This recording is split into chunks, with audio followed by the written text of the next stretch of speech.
Hi, this is Nathan Curtis from the Marriage Experts series. I'm very pleased to have Dr. Stephen Frueh on the line with me today. Dr. Frueh is a renowned relationship coach and speaker. He's the author of the book With These Rings, The Three Journeys Within Marriage, and also runs a popular blog called The Marriage Conversation. In today's interview, we'll be talking about conflict and communication in a relationship. So welcome, Dr. Frueh. Thanks for taking the time to join us today. Hi, how are you? Nice to be here. To get us started, please tell our audience a little about yourself and your background. Well, I'm a marriage coach, and I'm a coach because I've never really fit into other people's paradigms or models. I've been a farmer. I've been a factory worker. I was a high school dropout. I've experienced assault, plenty of failures and plenty of disappointments, and over the course of my life, I have developed a whole philosophy of talking to people about relationships that are strong and powerful, and will take them through many, many traumas. So I've been fortunate to have some very good mentors, and I've successfully started a number of businesses.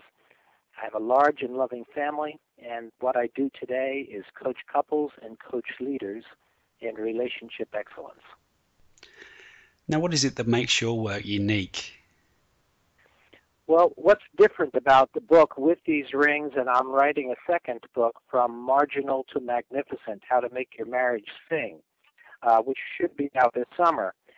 What's different about the With These Rings model is that my wife and I looked at marriage models for a long time before we married. Actually, we dated about 6.5 years, and during that time, we discovered that even though we both had a great deal of psychotherapy and a great deal of education, there wasn't a model of marriage or a paradigm for marriage that really was meaningful to us, so we created our own. And in the book, With These Rings, we have presented a model that I think is very compelling and exciting, and it's different in this way that if people go out to talk about the marriage conversation, typically they get coaching on the aspects of relationship. There's a lot of psychotherapy kind of work there, which is good work. We want people to reimagine marriage. We want them to rethink it.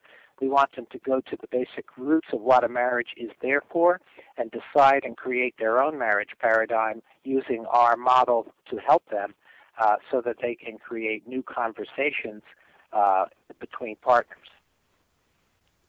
In your experience, what causes communication breakdown and conflict in a relationship? Well, really, communication breakdown is a kind of a misconception. The chances are that a couple who's talking about a communication breakdown never really communicated well in the first place.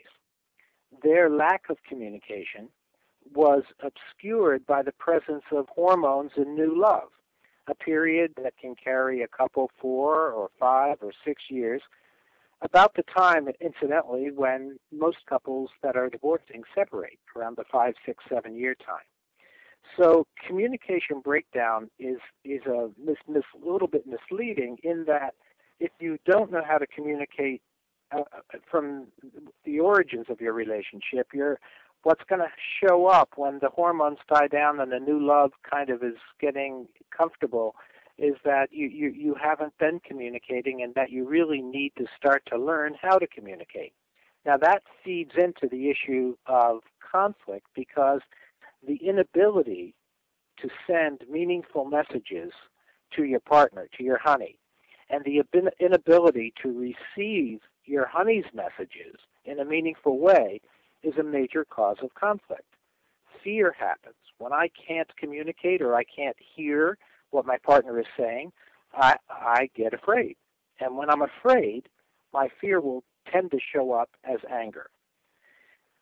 Now, this offers a kind of an interesting dilemma because when my fear shows up as anger, the first thing I'm most likely to do is criticize my partner because I don't want to sit around or walk around saying I can't communicate or I'm an inadequate communicator or I don't have the competencies needed here to be, for example, in my case, the husband.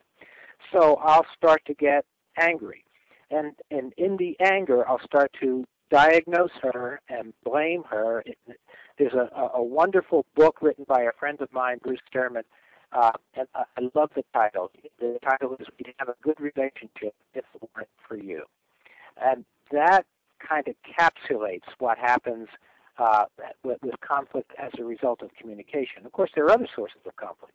But the primary source of conflict is the inability to really talk about what you are actually feeling, what you are actually thinking, what you're actually imagining, without somehow twisting that and blaming the other person for your inability to state clearly what's going on inside you.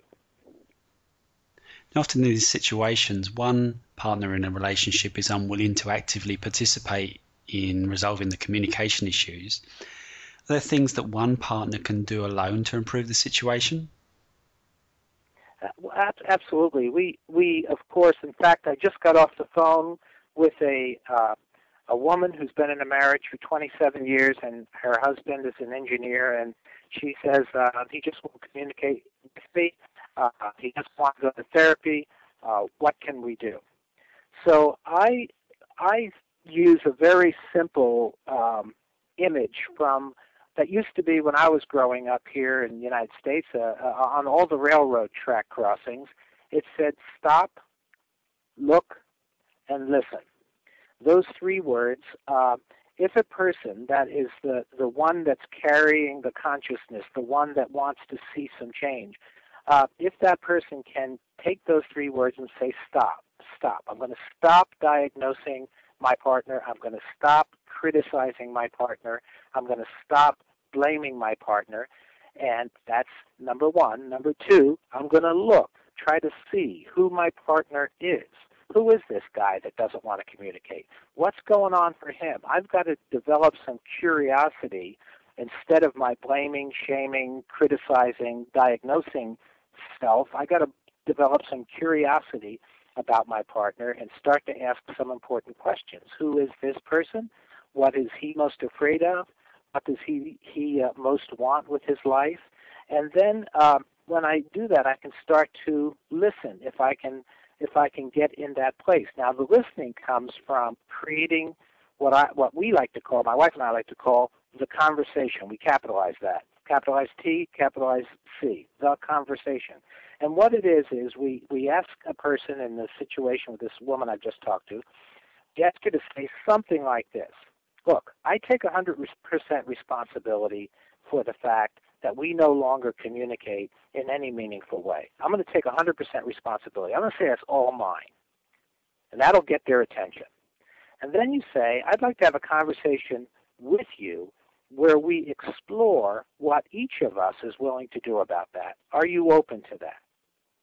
Now, a word of caution: if they are if they are truly no longer communicating, clearly they'll need a coach or a therapist or a spiritual advisor to hold the space of intention while they re-enter the garden of loving. They need someone to hold that space for them, and we do that all the time here. In other words, if they both intend to change the situation. Then we ask them to create an agreement. The conversation is, first of all, that the person who's leading, that person says, I'd like to have this conversation with you. I'm taking full responsibility for the fact we don't communicate right now, and I want to have this conversation. If the partner says yes, then we have them create a simple agreement. And the agreement is this. We agree to withhold blame. We agree to not tell old stories. We agree to not give theories on each other or diagnosis of each other. 2, we agree to take 100% responsibility, each of us take 100% responsibility for the breakdown in communication. And 3, we agree to have someone teach us the fundamentals of listening. Those 3 things will get them started. Now, you mentioned professional help. At what point do you think a couple should seek professional help or therapy, and what are the sorts of signals to look for?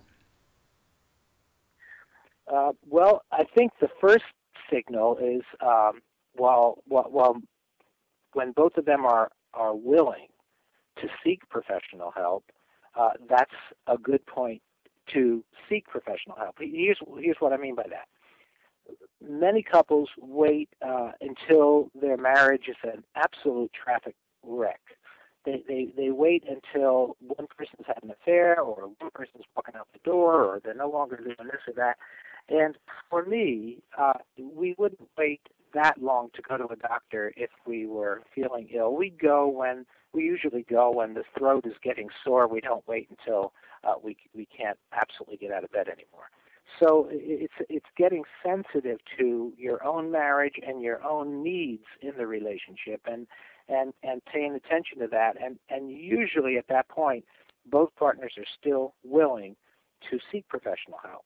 The second thing is when unhappiness in the relationship is more familiar than happiness. In other words, when a couple is getting aware that chronic arguments or depression or lack of intimate conversation or lack of valuing and cherishing, when those kinds of things are showing up, we call that indicators of a marginal marriage. When those kinds of things are showing up, that's the time to yell help. And the third indicator would be when either person in the partnership says, I think we might want to talk to somebody. If you're a smart partner, you're going to say, yeah, if you think so, let's do it. How would you recommend somebody goes about discussing the possibility of seeking professional help with their partner?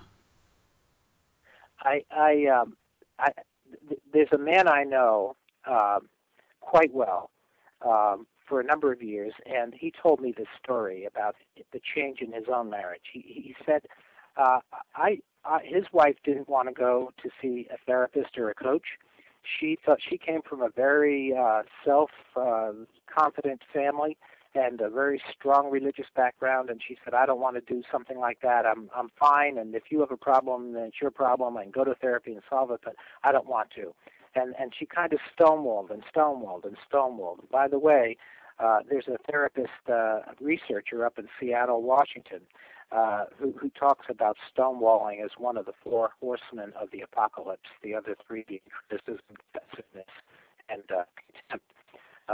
But anyway, so this guy took his wife out to dinner to a very quiet restaurant, and he had a briefcase with him. And she said to him, well, what's in the briefcase? And he said, something for you, but I'll show you at the restaurant. They get to the restaurant. They have a nice light dinner. After the dinner, a glass of wine, he opens the briefcase. Within the briefcase were pictures of them when they were dating. He takes out the pictures one by one, and he said, yeah, I was just remembering this. He shows her that. And he takes another picture out, and he shows her that. And she said, oh, these are kind of cute. And then he takes a letter he'd written to her while in the Army, and he starts to read that. And as he's reading that, her eyes are tearing up. And after he read that letter and they talk for a few minutes, he takes another letter out, a letter she wrote him when she was pregnant with her first child. And now he sort of has her. She's really opening up and she's really feeling his intention. And then he pulls out one of their wedding albums. And within it, along with the pictures of the wedding, was a copy of their spoken vows. And he took those vows out and he started to read them out loud to her. And that evening began both of their agreement, their willingness to go seek professional help, because she could see he wasn't just saying to her, look, I think there's something wrong, probably something wrong with you, and I want to go get some help and fix this. He was saying, look, I love you, and I'm taking us back to the very roots, our personal Garden of Eden. I'm taking you back to the very roots of our love. I want to remind you of the roots of our love, and from us getting in contact with and connection, and a deep connection with the roots of our love, then from there we're going to talk about what we both need to do and get started here. And she, out of that evening, she agreed to go see a therapist with him, and they started to turn it around. Thank you. That's a great story. Now, your model of marriage changes the conversation. It allows couples to ask new and fresh questions of each other. So how do you respond to couples in other parts of the world that perhaps can't come and see you in person? Well, one of the things that we offer those couples, and we have 4 or 5, I guess. I have 4 or 5 couples that I'm coaching right now that are in different parts of the world. So we do long-distance coaching. What we do is we combine a regular scheduled phone appointment with email coaching so that they can get personal connection through the phone, and also they can email me. We set the number of the amount of emails and so forth that we do, and we give it some structure so they know what they're doing, some homework. And we get them working both through email, and one of the couples doesn't do email, actually writes me longhand, and I write her back longhand, both of them back longhand, and then we talk on the phone sometimes once a week, sometimes every other week, and occasionally just once a month. But you can do that very, very nicely. It works very well. We've been talking a lot about conflict today. Why do you like to talk about conflict? And aren't we all just a bit sick of arguments? Well, you know what? I think that we all are sick of arguments because arguments tend to be chronically circular. They tend to not get us anywhere because somebody has to be right and somebody has to be wrong, somebody has to be good and somebody has to be bad, somebody has to win, somebody has to lose. What I like about conflict is when I teach people the fundamentals of conflict, what I mean by conflict is actually a pathway to intimate conversation. What conflict really is, if you can distinguish between conflict and arguments, because arguments are just fear-based and anxious and repetitive, but conflict means that we take off our mask and we go deeper, each of us with ourselves, and open some difficult material to each other and begin to take a look at who that person is. The thing about marriage that's so intriguing to me, and why I believe marriage is we're meant to partner for life. The thing about marriage is that we are meant to grow. We are meant to continually reveal who we are. We don't reveal at one time at the altar or one time in one conflict. We are always growing. My wife and I have been together for 25 years, and we had a wonderful conflict last week, and I learned some things about her that I really did not know or understand, and she learned some things about me. And we've had all kinds of just fun this week exploring those things that got opened up in that conflict. So conflict is a pathway to intimacy if you learn how to do it.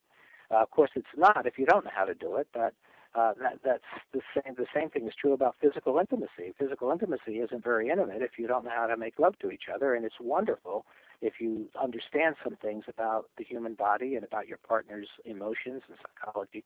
So conflict is the real road to intimacy. So to wrap up, if you could summarize one key message you'd like our listeners to take away about improving communication within their relationship, what would it be? Here's the fundamental thing that I want every single couple to hear. We are always communicating. We don't get to choose whether we communicate. We get to choose how we communicate. We don't get to choose whether. We get to choose how we communicate.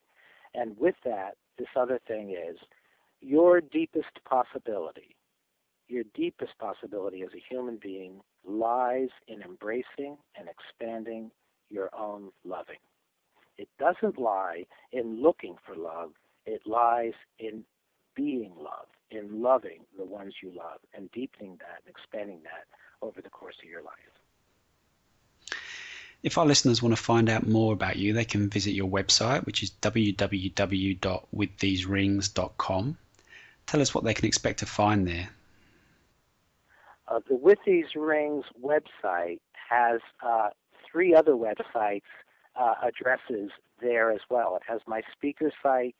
It has that's StephenFrueh.com. It has the Marriage Conversation, which has 40 or 50 or 60 articles on relationships, and also 30 or 40 podcasts, short stories on relationships that will help couples to get conversation going. And the other website there is marriageconversation.blogspot.com, that we welcome people's comments and getting involved in the marriage conversation. Phone number is 805-527-2600. They can call or email me. We'd love to hear from anyone who is interested in the marriage conversation. Okay, this has been a great discussion on the topic of conflict and communication in a relationship. Dr. Stephen Frueh, thank you very much for your time. Thank you.